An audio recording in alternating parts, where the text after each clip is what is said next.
nama saya Nadi Budaya, nama budaya. Jadi di siang hari ini saya akan mempresentasikan sedikit tentang kota New York, tata ruangnya dan segalanya. Oke, ini jadi beberapa hal yang saya akan bahas seperti sejarahnya, kondisi geografis, karakteristik kota, tata ruang, infrastruktur, wisata, dan masalah yang dihadapi oleh kota New York. Ini sedikit sejarahnya, walaupun terlihat banyak sekali, tapi ini faktanya sedikit dari bagian sejarahnya. Jadi sejarah dari kota New York ini dimulai dari orang-orang Eropa yang pertama kali ke wilayahnya. Nah, orang pertamanya itu yaitu si Giovanni da Verrazzano sebagai pemerintah dari kapal Prancis Dolphin. Jadi ia mengunjungi kawasan ini pada tahun 1525 dan ia tuh dipercaya telah berlayar di Upper New York Bay, di mana dia menemukan orang Lenape. Orang Lenape itu orang asli dari daerah New York dulunya. Terus jadi awalnya kota New York itu dinamakan sebagai Nouvelle Angoulême, yaitu New Angoulême, untuk menghormati Francis pertama, Raja Prancis dan Pangeran Angoulême. Nah, pembentukan oleh orang Eropa itu dimulai pada tanggal 3 September 1609. Nah, lalu ketika seorang berkebangsaan Inggris yaitu Henry Hudson sedang dipekerjakan oleh Barney Ostindich Company menggunakan Half Moon melalui Narrows menuju ke Upper New York Bay. Nah, lalu New York ini mulai sebagai kota yang sangat populer. Itu awalnya itu dari si orang Inggris ini. Dia tuh padahal yang waktu itu di Eropa bulu beaver itu merupakan salah satu bahan fashion yang sangat diminati di Eropa, dan kayak bulu dan beaver ini itu sangat banyak sekali populasinya di New York. Jadi awalnya New York itu berkembang dari situ gitu. Dan fun fact, New York itu tuh sekarang menjadi lambang New York ini.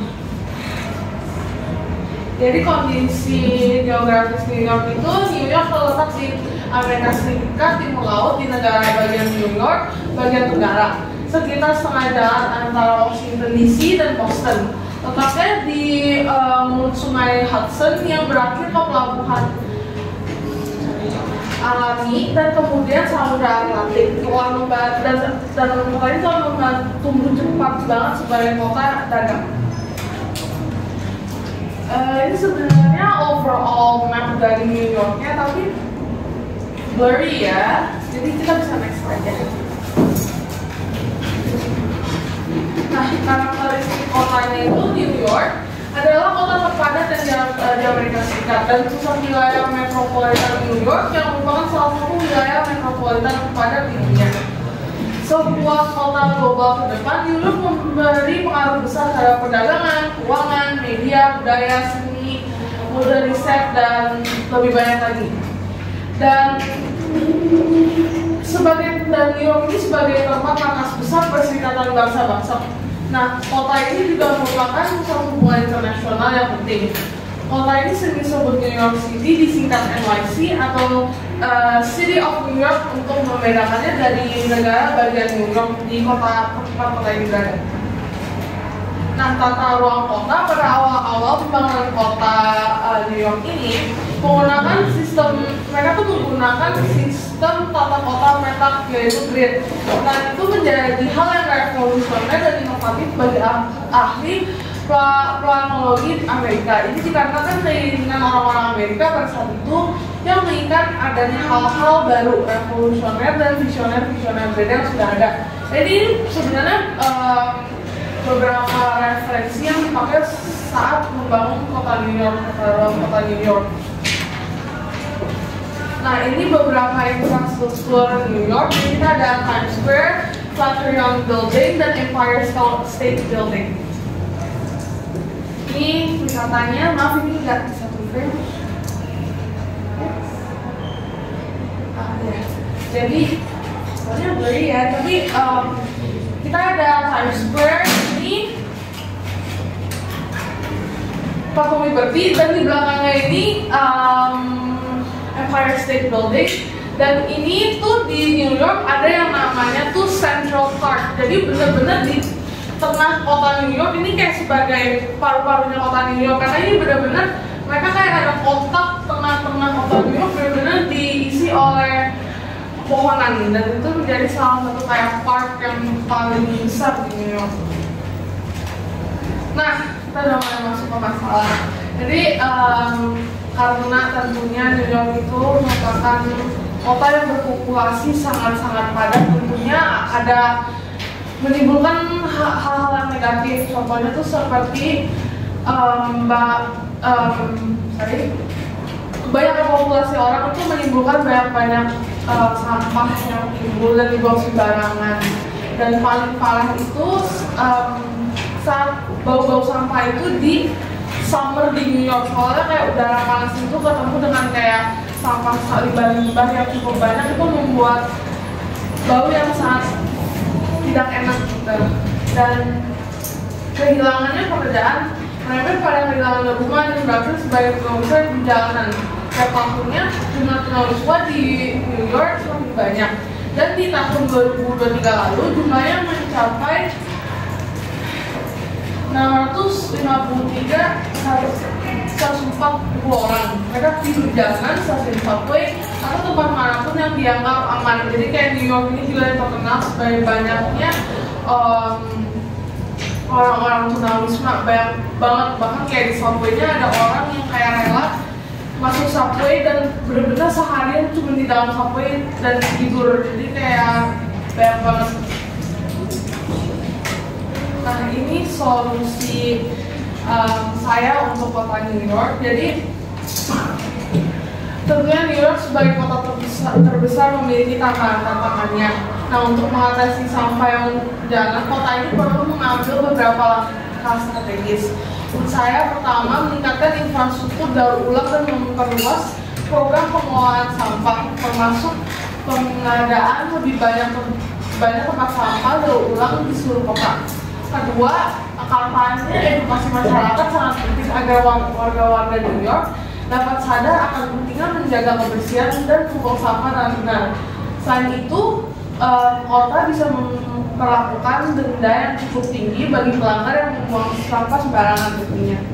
Lalu kedua, untuk mengatasi masalah tunawisma ini, awal tunawisma ini kayak mulai kehilangan pekerjaan, kehilangan tempat tinggal, yang memunculkan masalah-masalah lain seperti kecanduan narkoba. Itu diperlukan solusi yang menyeluruh, dan kota ini harus menerapkan program housing first, memastikan bahwa penggunaan narkoba tetap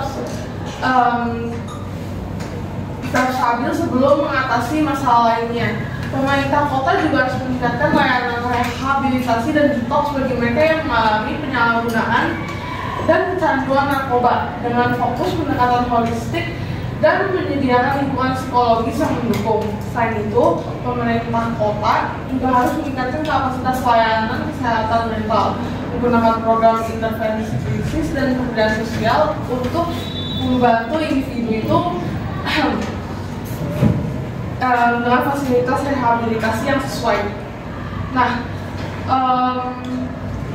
kolaborasi antara pemerintah dengan organisasi-organisasi masyarakat juga akan membantu banyak terhadap kota New York ini. Itu sebenarnya singkat video untuk kota New York. Tapi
budaya.